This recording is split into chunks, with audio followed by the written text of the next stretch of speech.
हिमालय सिर्फ बर्फ के पहाड़ नहीं, बल्कि हजारों वर्षों से छिपे हुए रहस्यों का मौन प्रैरी। कहा जाता है कि इन पर्वतों की हर चोटी पर कोई न कोई कथा सो रही है, और उन कथाओं में सबसे रहस्यमयी कथा है अमरनाथ की अमर कथा। एक ऐसी गुफा जहां स्वयं भगवान शिव ने माता पार्वती को अमरत्व का रहस्य सुनाया। लेकिन अगर उस समय वहां केवल शिव और पार्वती थे, तो फिर इस गुफा का रहस्य संसार तक पहुंचा कैसे? क्या सचमुच एक साधारण गढ़िया जिसका धर्म अलग था, महादेव की कृपा का पात्र बना, या फिर ये सब एक ऐसा रहस्य है जिसे आज भी हिमालय अपनी बर्फ में छिपाए बैठा है? आज की कथा लोकविश्वास और कल्पना से प्रेरित है। अब अपनी आंखें बंद कीजिए और चलिए। लगभग सुबह का समय था। सूरज की पहली किरणें बर्फ से ढकी चोटियों को सोने जैसा चमका रही थी।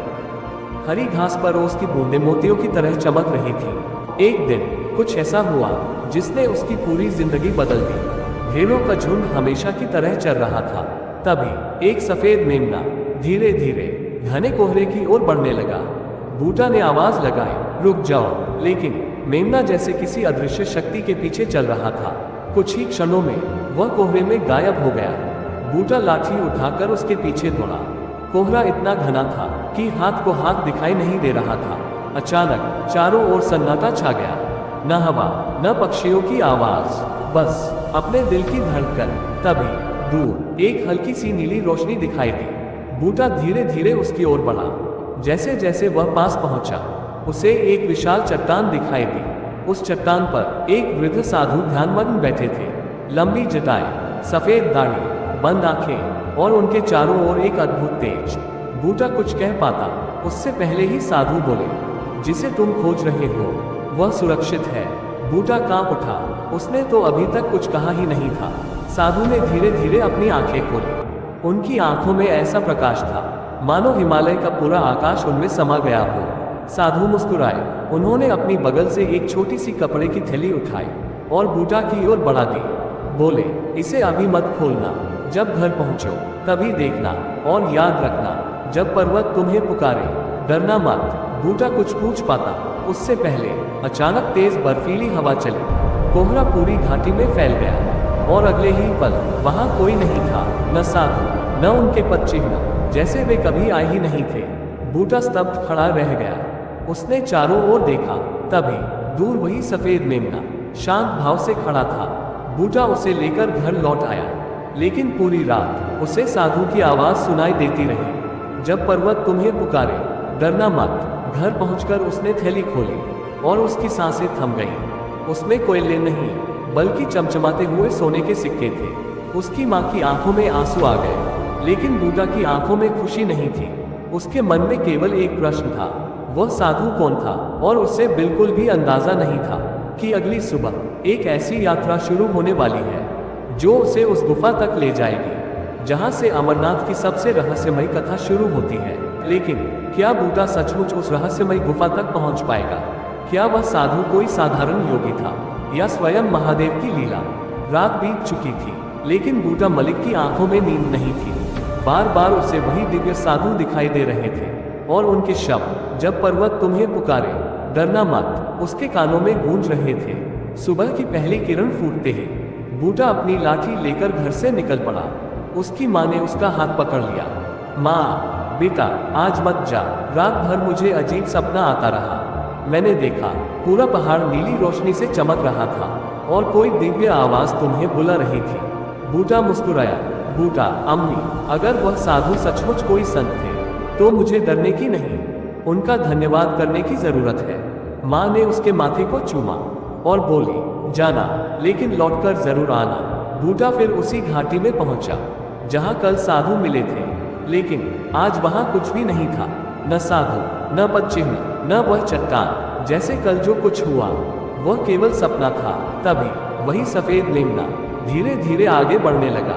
इस बार बूटा ने उसे रोका नहीं, वह उसके पीछे चल पड़ा। जैसे जैसे वे आगे बढ़ रहे थे, कोहरा और घना होता जा रहा था। पेड़ों की टहनियां अपने आप हिल रही थी। चारों तरफ एक अजीब सन्नाटा था। अचानक एक तेज हवा चली, बर्फ का तूफान उठ खड़ा हुआ।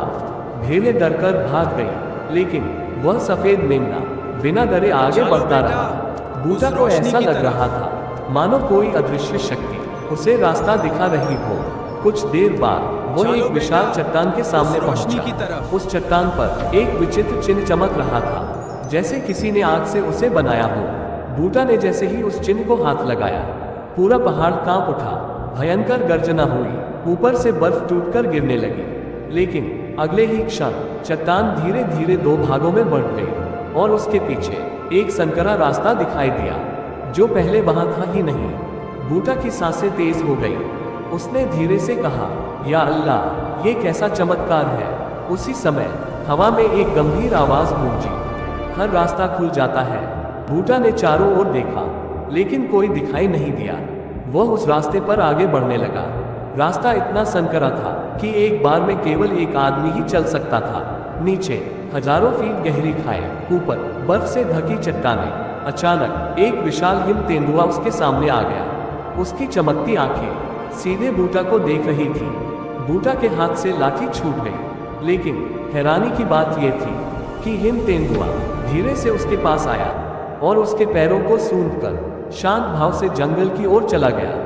बूटा समझ गया, आज कोई अदृश्य शक्ति हर कदम पर उसकी रक्षा कर रही है। कुछ दूर चलने के बाद अचानक उसे घंटियों की आवाज सुनाई दी। पहाड़ों के बीच कोई मंदिर तो था नहीं, फिर ये घंटियां कहां से बज रही थी। जैसे जैसे वह आगे बढ़ा, आवाज और तेज होती गई। तभी घने कोहरे के बीच उसे दूर एक नीली रोशनी दिखाई दी। उस रोशनी के बीच वही दिव्य साधु खड़े थे। इस बार उनके चेहरे का तेज पहले से कई गुना अधिक था। बूटा दौड़कर उनके चरणों में गिर पड़ा। बूटा, महाराज, आप कौन हैं? आपने मुझे क्यों बुलाया? साधु मुस्कुराए। उन्होंने बूटा के सिर पर हाथ रखा और बोले, हर प्रश्न का उत्तर समय देता है, लेकिन हर उत्तर सुनने का अधिकार सबको नहीं मिलता। बूटा ने पूछा, क्या मैं उस रहस्य को जान पाऊंगा? साधु ने हिमालय की सबसे ऊंची चोटी की ओर देखा, फिर बोले, आज से तुम्हारी परीक्षा शुरू होती है। यदि तुम्हारा मन निर्मल रहा तो स्वयं महादेव तुम्हें वहां तक ले जाएंगे जहां पहुंचने का सौभाग्य देवताओं को भी नहीं मिलता। इतना कहते ही साधु ने अपना दाहिना हाथ उठाया और अचानक उनके पीछे की बर्फीली पहाड़ी दिव्य नीली रोशनी से चमक उठी। धीरे धीरे उस प्रकाश के बीच एक विशाल गुफा का द्वार दिखाई देने लगा।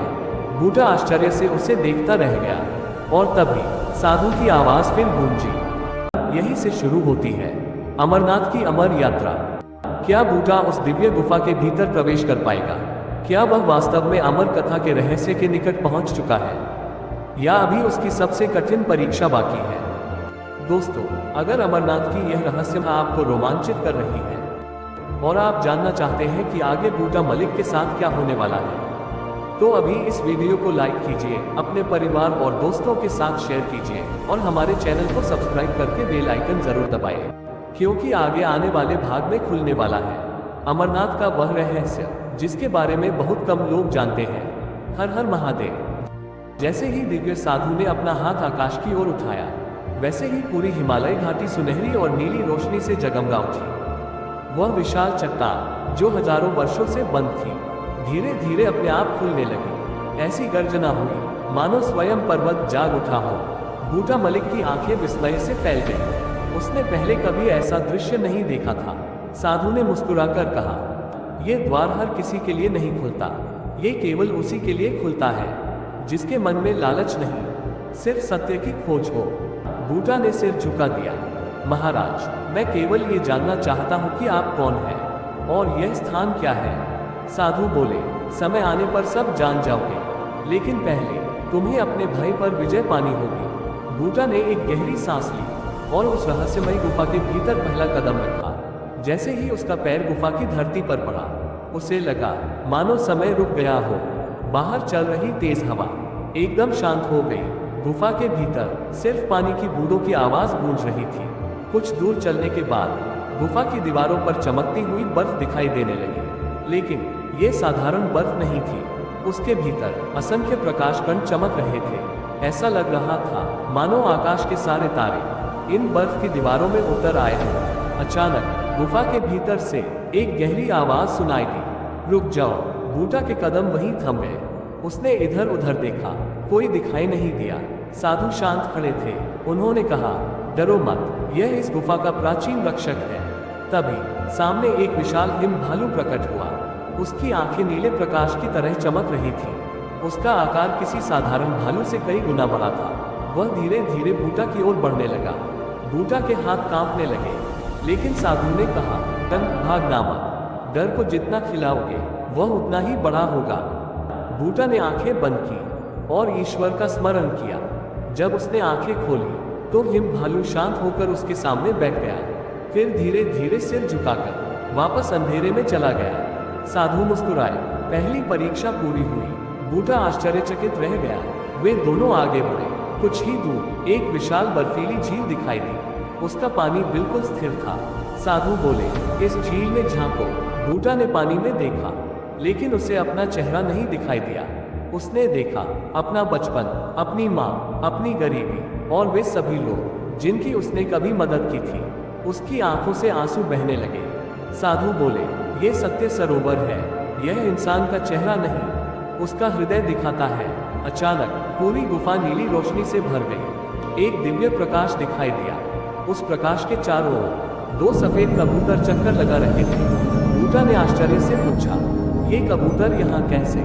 साधु ने उत्तर दिया, कहा जाता है कि अमर कथा सुनने वाले 2 जीव आज भी इसी गुफा की रक्षा करते हैं। बूटा श्रद्धा से नतमस्तक हो गया। जैसे जैसे वे आगे बढ़े, गुफा का तापमान और कम होता गया। सांस लेना कठिन होने लगा, लेकिन दूर से एक तेज दिव्य प्रकाश लगातार उनकी ओर आ रहा था। साधु रुक गए। उन्होंने गंभीर स्वर में कहा, अब तक तुमने केवल गुफा देखी है, अब तुम उस शक्ति के निकट पहुंचने वाले हो जिसके कारण ये स्थान युगों से पवित्र माना जाता है। तभी पूरी गुफा में डमरू की गूंज सुनाई देने लगी। डम डम डम। धरती हल्के हल्के कांपने लगी। ऊपर से बर्फ के कण चमकते हुए गिरने लगे। बूटा ने सामने देखा और उसकी सांसें थम गईं। दूर एक विशाल बर्फ का शिवलिंग धीरे धीरे दिव्य प्रकाश में प्रकट हो रहा था। उसकी आभा पूरे पर्वत को प्रकाशित कर रही थी। बूटा की आंखों से अपने आप आंसू बहने लगे। बर्फ के उस दिव्य शिवलिंग के सामने बूटा मलिक की आंखों से आंसू रुकने का नाम नहीं ले रहे थे। पूरा वातावरण ओम नमः शिवाय की अदृश्य ध्वनि से गूंज रहा था। तभी दिव्य साधु मुस्कुराए और बोले, बूटा, आज तक तुमने केवल इस गुफा को देखा है, अब उस रहस्य को जानने का समय आ गया है जिसके लिए ये स्थान युगों से पूजनीय है। साधु ने अपनी आंखें बंद की। अचानक पूरी गुफा प्रकाश से भर गई। समय जैसे हजारों वर्ष पीछे लौट गया। बूटा ने देखा हिमालय की यही गुफा, लेकिन बिल्कुल नई। चारों ओर दिव्य प्रकाश और सामने भगवान शिव तथा माता पार्वती विराजमान है। भगवान शिव बोले, पार्वती, आज मैं तुम्हें वह ज्ञान देने जा रहा हूँ जिसे सुनने वाला जन्म मरण के बंधन से मुक्त हो सकता है। इतना कहते ही भगवान शिव ने अपने सभी आभूषण और वाहन एक एक करके अलग छोड़ दिए। नंदी, चंद्रमा, गंगा, वासुकी सब अपनी अपनी जगह ठहर गए। गुफा के भीतर केवल शिव, पार्वती और गहरा मौन रह गया। बूटा ये दृश्य देखकर स्तब्ध था। उसने धीरे से पूछा, महाराज, क्या मैं सचमुच अतीत देख रहा हूँ? दिव्य साधु बोले, नहीं, तुम सत्य का साक्षात्कार कर रहे हो। उसी समय गुफा की छत पर बैठे 2 छोटे सफेद कबूतर दिखाई दिए। वे एक दूसरे से सटकर शांत बैठे थे। साधु बोले, लोकविश्वास है कि ये वही अमर कबूतर हैं जिन्होंने इस गुफा में अमर कथा सुनी और आज भी इस स्थान के साक्षी माने जाते हैं। भगवान शिव की दिव्य वाणी गूंजने लगी, अमरता शरीर की नहीं, आत्मा की होती है। जो सत्य, करुणा और निष्काम भक्ति के मार्ग पर चलता है वही वास्तव में अमर होता है। बूटा की आंखें बंद हो गईं। उसके मन में न धन था, न प्रसिद्धि, सिर्फ भक्ति। उसी क्षण बर्फ का शिवलिंग और अधिक प्रकाशमान हो उठा। पूरी गुफा दिव्य ऊर्जा से भर गई। दिव्य साधु ने बूटा के कंधे पर हाथ रखा। बूटा, महादेव ने तुम्हें इसलिए नहीं चुना कि तुम किसी विशेष धर्म से हो, उन्होंने तुम्हें इसलिए चुना क्योंकि तुम्हारा हृदय निर्मल है। याद रखो, ईश्वर सच्ची श्रद्धा और अच्छे कर्म को देखते हैं। बूटा भावुक होकर बोला, मैं इस रहस्य को संसार तक कैसे पहुंचाऊं? साधु मुस्कुराए, समय आने पर यात्री स्वयं यहाँ आएंगे, तुम केवल उन्हें ये पवित्र मार्ग दिखाना, यही तुम्हारा धर्म होगा। इतना कहते ही पूरी गुफा में तेज प्रकाश फैल गया। डमरू की गूंज, शंखनाद और हर हर महादेव की ध्वनि एक साथ सुनाई देने लगी। जब बूटा ने दोबारा आंखें खोली, दिव्य साधु वहां नहीं थे। केवल बर्फ का शिवलिंग और दो सफेद कबूतर शांत बैठे थे। बूटा गुफा से बाहर निकला। पहाड़ों पर सूर्योदय हो चुका था। उसने पीछे मुड़कर अंतिम बार गुफा को देखा और हाथ जोड़कर प्रणाम किया। उस दिन के बाद उसने लोगों को उस पवित्र गुफा तक पहुंचने का मार्ग दिखाना शुरू किया। धीरे धीरे दूर दूर से श्रद्धालु आने लगे और उस पवित्र स्थान की महिमा पूरी दुनिया में फैल गई। ये कथा लोकविश्वास, परंपराओं और कल्पना से प्रेरित है। इसका संदेश केवल इतना है कि सच्ची श्रद्धा, सत्य, करुणा और निष्काम सेवा हर इंसान को ईश्वर के निकट ले जाती है। अगर आपको महादेव की यह रहस्यमयी कथा पसंद आई हो तो वीडियो को लाइक करें, अपने परिवार और दोस्तों के साथ शेयर करें और ऐसे ही आध्यात्मिक एवं रहस्यमयी वीडियो देखने के लिए हमारे चैनल को सब्सक्राइब करना न भूलें। कमेंट में एक बार जरूर लिखें, हर हर Mahadev. Folded hands tried inside.